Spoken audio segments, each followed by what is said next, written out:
Good morning friends, sunrise from Sittong. এখন আমরা the nest homestay থেকে একটু উপরে হেঁটে উঠেছি। এখান থেকে পুরো প্যানোরামিক ভিউটা দেখা যাচ্ছে। দেখো তোমরা, সূর্যের কিরণ এসেই কাঞ্চনজঙ্ঘায় পড়ে একেবারে অরেঞ্জ কালার, দারুণ লাগছে। আমাদের নেস্ট হোমস্টে থেকেই দেখা যাচ্ছে, কিন্তু আমরা বেরিয়ে পুরো ভিউটা নেওয়ার জন্য আমরা বেরিয়ে এসেছি সকালবেলা। জাস্ট একটু উপরে দেখো, পুরো আকাশটা লাল হয়ে, এবং এখানকার বিভিন্ন পাহাড়ি ফুল।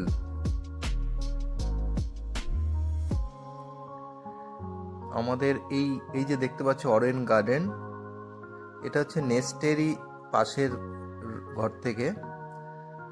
তো সেখানে আমরা ওখানটা একটু গেলাম, ঘুরছি। সকালটা দারুণ লাগছে, চারদিকে হালকা ঠান্ডার ইমেজ, তার মধ্যে এই অরেঞ্জ গার্ডেনে এইভাবে ঘুরছি। এদের এখানে অরেঞ্জগুলো সবই অর্গানিক, মানে কোনো কিছুই কেমিক্যাল এখানে ইউজ করা হয় না, এবং সেই জন্য এখানকার অরেঞ্জগুলো খুব দামি হয়। মোটামুটি এক একটা 30-35 টাকা পর্যন্ত দাম হয়। এদেরকে বলাতে এরা মোটামুটি 15 টাকা করে পিসে আমাদের একটা দুটো দিয়েছিলেন। তো এদের এখানে অরেঞ্জগুলো খুব একটা বড় হয় না, ছোট, কিন্তু প্রচণ্ড মিষ্টি এবং রসালো। তো দারুণ সকালটা আমরা উপভোগ করলাম। তোমরাও যদি এই ডিসেম্বরে আসতে হবে যদি এই অরেঞ্জের করতে চাও। এরপরে আমরা এখান থেকে একটু হাঁটা শুরু করলাম। শুনলাম এর কাছাকাছি একটা এদের মনেস্ট্রি আছে, গুম্বা মনেস্ট্রি। 350 বছরের পুরানো এই গুম্বা মনেস্ট্রি। এখানে গুরু রিংপোচে তার গোল্ডেন মূর্তি রয়েছে শুনেছি। এবং এই যে দেখতে পাচ্ছ একটা চার্চ, সামনে হাঁটতে হাঁটতে এই চার্চের একটা জায়গায় এসে আমরা দাঁড়ালাম। এর সামনে দিয়ে আবার হেঁটে যেতে হবে, মোটামুটি 30 মিনিটের মতো হাঁটতে হবে শুনেছি। মোটামুটি 3-4 কিলোমিটার তো ডিস্টেন্স হবে। তো সকালবেলা ভালো লাগছে হাঁটতে। আমাদের নেস্ট হোমস্টে থেকে একটা বাচ্চা ছেলে, ওখানকারই লোকাল, ওকে আমাদের বলে দিল ওদেরকে নিয়ে যেতে। তো আমরা এই রাস্তা দিয়ে হাঁটছি, চারদিকটা খুব সুন্দর লাগছে সকালবেলাটা। হ্যাঁ, ও উধার চারদিকে শিশির, তার মধ্যে সামনে কাঞ্চনজঙ্ঘা সাদা রঙের, সূর্যের আলো, আর এই রকম ঘাসের উপর দিয়ে আমরা হেঁটে চলেছি। দুপাশে হালকা জঙ্গল। ওহ, দারুণ লাগছে।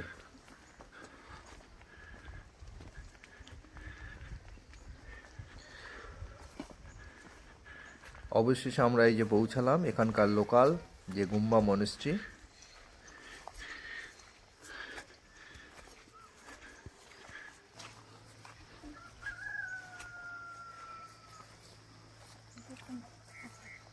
(1329) সালে এটা স্থাপিত হয়েছে। এই যে ভেতরটা দেখো তোমরা, খুব সুন্দর সাজানো গোছানো। এরা এখানটা প্রার্থনা করে সকালবেলা।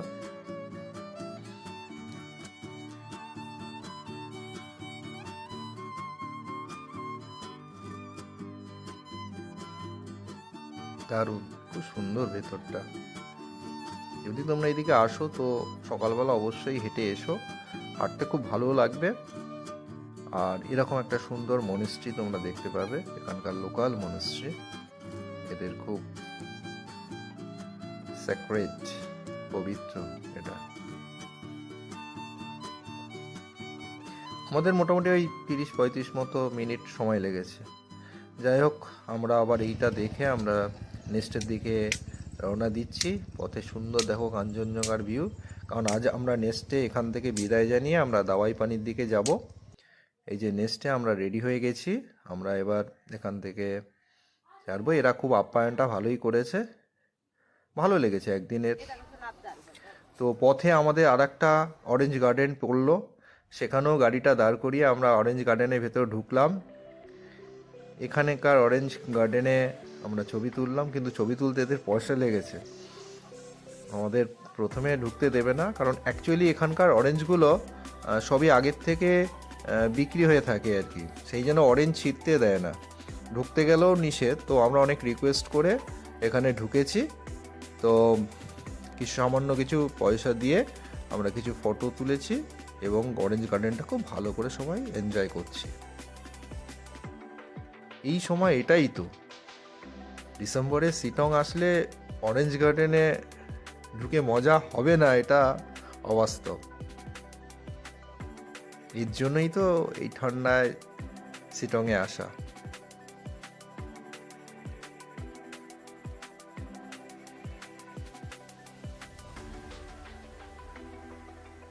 খুব সুন্দর লাগছে সবাইকে নিয়ে, সবাই খুব মজা পাচ্ছে, বাচ্চারা তো বিশেষ করে।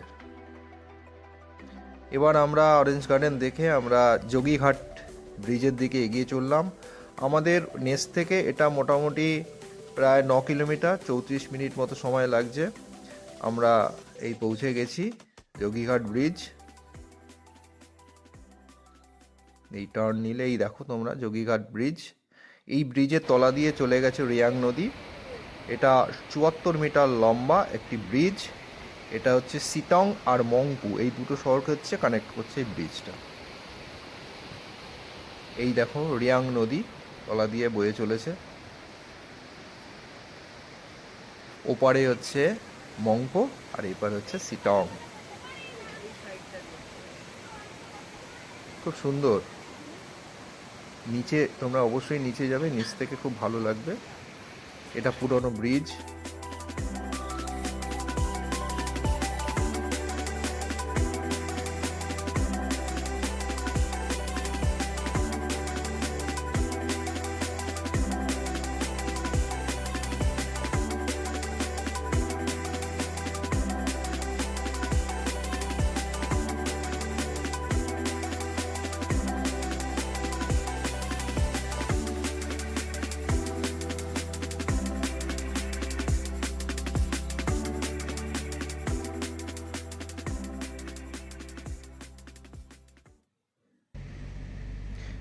যোগীঘাটকে বিদায় জানিয়ে এবার আমরা এগিয়ে চলবো আমাদের নেক্সট ডেস্টিনেশন মংপুর উদ্দেশ্যে। এই ব্রিজ শেষ হওয়া মানেই মংপু সিটিতে ঢুকে গেছি। মংপুতে আমাদের রবীন্দ্র ভবন আছে, তবে এই যেতে যেতে একটা মংপু ভিউ পয়েন্ট আমরা দেখতে পেলাম। এখান থেকে কাঞ্চনজঙ্ঘাটা খুব ভালো লাগছে দেখতে। রাস্তার মধ্যেই একটা ছোট্ট জায়গা, ছোট্ট ফাঁক থেকে আমরা দেখছি কাঞ্চনজঙ্ঘাটা, অসাধারণ লাগছে।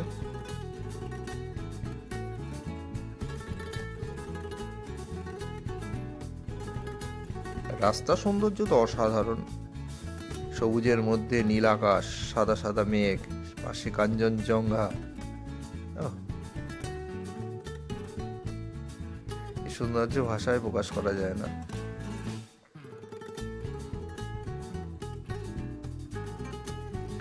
দেখো মংপো ভিউ পয়েন্ট থেকে প্যানোরামিক ভিউ,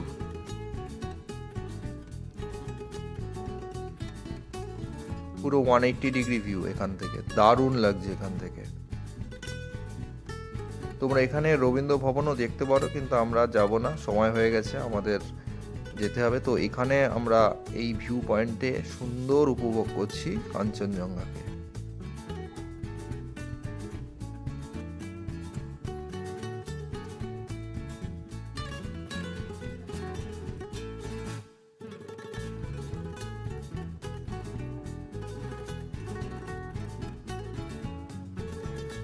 এখানে ছোট্ট একটা ধারা নেমে এসছে, ফলস, জানি না কি ফলস। আমরা এই মংপু মোটামুটি আমাদের সময় লেগেছে 11 কিলোমিটার 32 মিনিট।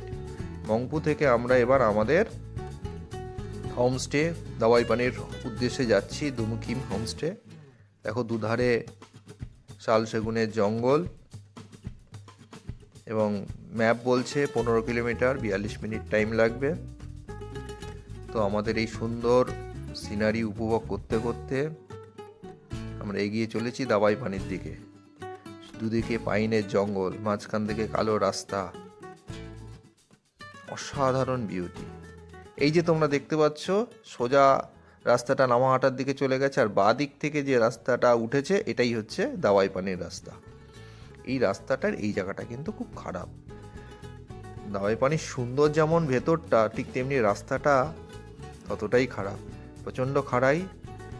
তোমরা যদি আসো অবশ্যই রেকমেন্ড করব একটু বড় গাড়ি নিয়ে আসবে, মানে 4 চাকা একটু বড় ধরনের গাড়ি হলে খুব ভালো হয়। কারণ এই জায়গাটা রাস্তাটা ঠিক কেন করেনি আমি জানি না, তবে উচিত।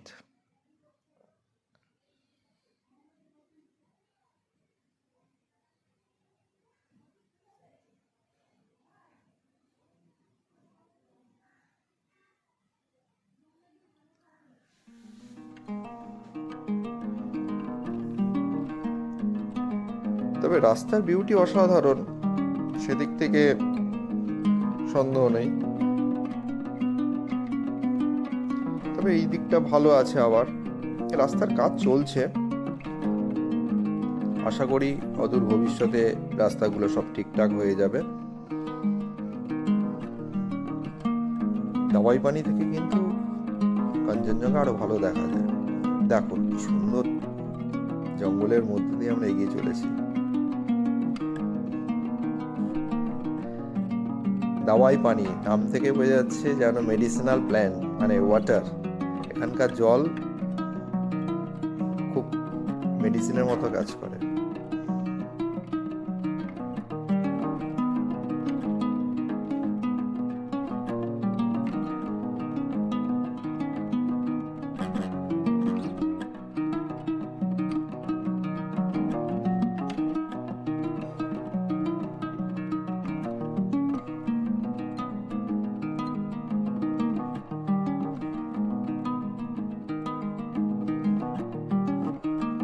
আজ আমাদের ট্যুরের দ্বিতীয় দিন।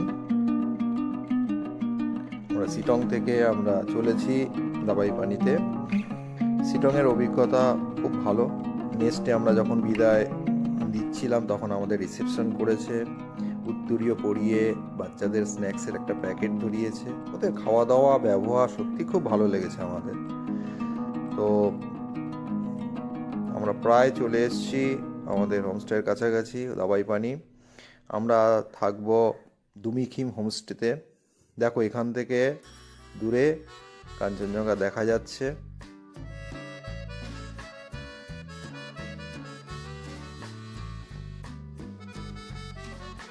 এখানে প্রচুর হোমস্টে হয়েছে এখন, আর সবই কাঞ্চনজঙ্ঘা ফ্রন্ট ফেসিং। কারণ এই দাওয়াই পানিটা এমন একটা জায়গা যেখান থেকে কাঞ্চনজঙ্ঘাটা প্রায় দেখা যায় আর কি, ওপেন। সামনে একটা ভ্যালির মতো আছে, তার থেকেই কাঞ্চনজঙ্ঘা।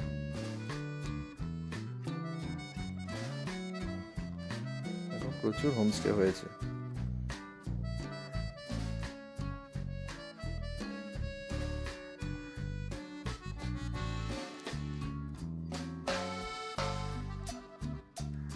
তোমরা শুধু দেখে নেবে যে রাস্তার কাছাকাছি যাতে থাকে। বলতে বলতে দেখো দূরে ওই যে হলুদ রঙে দেখা যাচ্ছে আমাদের হোমস্টে, দুমিখিম হোমস্টে। অবশেষে আমরা চলে এলাম আমাদের হোমস্টে দুমিখিম।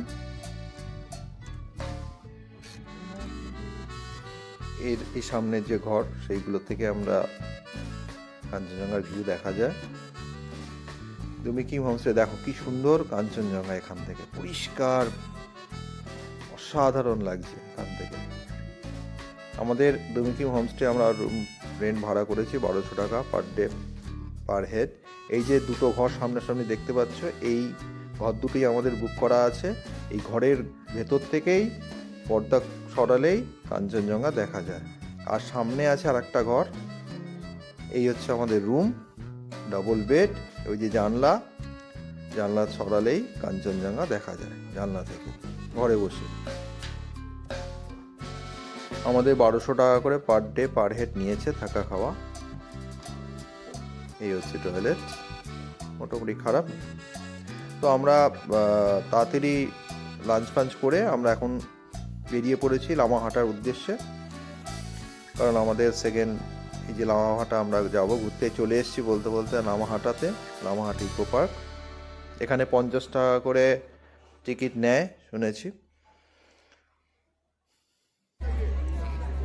আমরা টিকিট কেটে ঢুকে পড়েছি লামাহাটা ইকো পার্ক।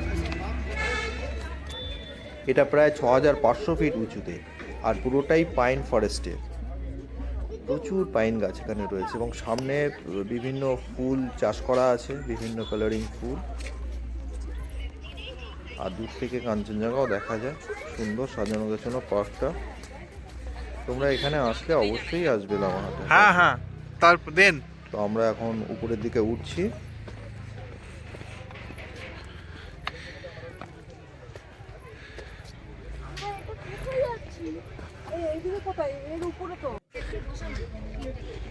আমরা এগিয়ে চলেছি।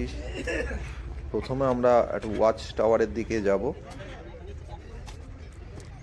তারপর এখানে সেক্রেট লেক আছে সেইখানে উঠব। দেখো দূর থেকে কাঞ্চনজঙ্ঘা দেখা যাচ্ছে। খুব সুন্দর সাজানো গোছানো পার্কটা।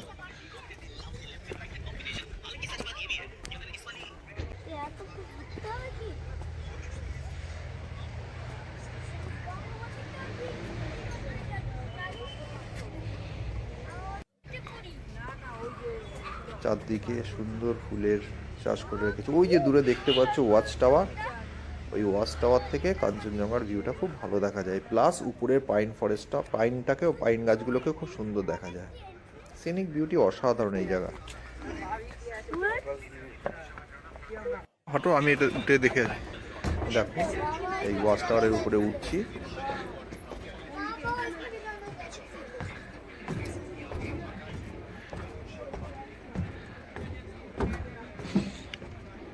এই দেখো ওয়াচ টাওয়ার থেকে এই যে দূরে কাঞ্চনজঙ্ঘা দেখা যাচ্ছে, আর এইদিকে পাইন জঙ্গল, নীল আকাশ, পুরো প্যানোরামিক বিউটিটা অসাধারণ লাগছে। এদিকে সূর্য পিছন দিকে প্রায় ঢলে পড়েছে। দেখো 360 ডিগ্রি ভিউ পুরো।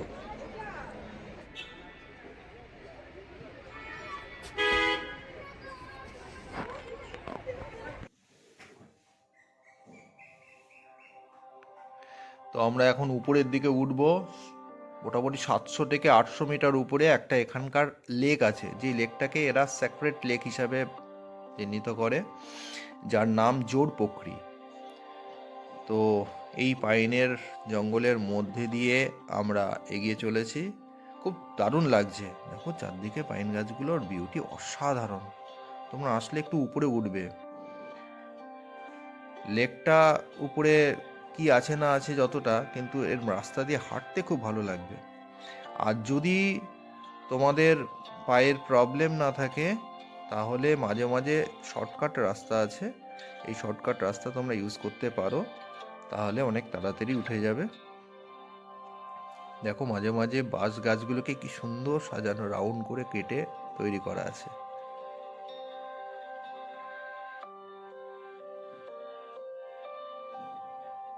এই যে শর্টকাট দেখো, এই যে আমরা মাঝে মাঝে শর্টকাট নিয়েছি, পাইনের সব শিকড়গুলো রয়েছে। অসুবিধা হওয়ার কথা নয়, তবে বয়স্ক যারা আছে তাদের ক্ষেত্রে অসুবিধা হতে পারে, বা হাঁটুর প্রবলেম যাদের আছে। তবে আমরা বাচ্চারা মিলে হেঁটেছি, অসুবিধা হয়নি। এটা হচ্ছে রাস্তা, এইভাবে পাথর বসানো আছে রাস্তা, আর মাঝে মাঝে শর্টকাট রাস্তা রয়েছে। তো বলতে বলতে আমরা এই দেখো সেক্রেট লেকে পৌঁছে গেছি। মোটামুটি শর্টকাট নিয়ে আমরা মাঝে মাঝে এসছি, আমাদের ওই 12 থেকে 15 মিনিট টাইম লেগেছে। তোমরা যদি পুরো রাস্তা দিয়ে আসো 20-25 মিনিট লাগবে, তবে খারাপ লাগবে না, আস্তে আস্তে করে আসবে, খারাপ লাগবে না। লেকটা ভালো, পুরো এই লেকে তো নামা নিষিদ্ধ, কারণ সেক্রেট লেক এদের। ডিজাইনটা খুব সুন্দর, একেবারে সেই বুন্দের মতো ডিজাইন, লোগো যেন মনে হচ্ছে। তো আমরা এই লেকটাকে একটু ঘুরে নিচ্ছি। চারদিকে পাইনের জঙ্গলে ঢাকা, আর এর উপর থেকে কাঞ্চনজঙ্ঘা এবং সানরাইজটা খুব ভালো দেখা যায়।